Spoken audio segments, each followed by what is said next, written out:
स्वर्णरेखा नदी अभी अपने उफान रूप में आई हुई है। आपको बता दूं कि भारत की नदियां सिर्फ जल का स्रोत नहीं बल्कि सभ्यता की धड़कन भी है। झारखंड से निकलकर बंगाल की खाड़ी तक बहने वाली स्वर्णरेखा नदी आज एक नई चुनौती का सामना कर रही है। आपको ये भी बता दूं कि झारखंड की राजधानी रांची से लगभग 16 किलोमीटर दूर नगड़ी गांव के पास से शुरू होता है स्वर्णरेखा नदी। लगभग 475 किलोमीटर लंबी यह नदी झारखंड, ओडिशा और पश्चिम बंगाल से होकर गुजरती है और अंत में बंगाल की खाड़ी में जाकर मिल जाती है। कहा जाता है कि नदी का नाम स्वर्णरेखा नदी इस कारण रखा गया क्योंकि कुछ वर्षों पहले यहाँ की नदी से स्वर्ण के यानी कि बता दो सोने के टुकड़े, सोने के कण जो कहते हैं वो यहाँ से गुजरते थे और लोग उससे निकाल कर बेचा करते थे या कुछ करते थे।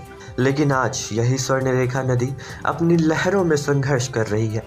रांची, जमशेदपुर और अन्य शहरों से निकलने वाले प्रदूषित पानी नदी में जाकर मिलते हैं। सारे सिटी के कचड़े इससे बहते हैं, लेकिन अभी उफान के कारण नदी बिल्कुल आपको साफ नज़र आ रहा है।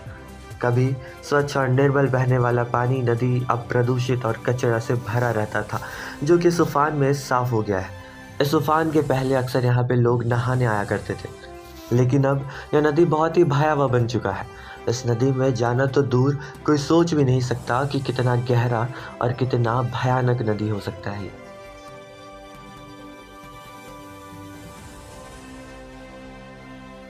बाबू दिनेश सिंह विश्वविद्यालय गढ़वा में आपका भविष्य संवारने के लिए तैयार है। BTech, diploma, BSc, MSc, BHMS, BDS और कई अन्य कोर्स जो आपको करियर में सफलता दिलाएंगे। अनुभवी फैकल्टी और अत्याधुनिक बुनियादी ढांचे के साथ हम आपको विश्वसनीय गुणवत्ता शिक्षा प्रदान करते हैं। न केवल पढ़ाई बल्कि सह पाठ्यचर्या गतिविधियां भी जो आपको एक समग्र विकास प्रदान करती हैं। आपका परिसर जीवन यादगार बनाने के लिए हम यहाँ हैं। बाबू दिनेश सिंह विश्वविद्यालय गढ़वा, प्रवेश आरंभ है। दिए गए नंबर पर अभी संपर्क करें।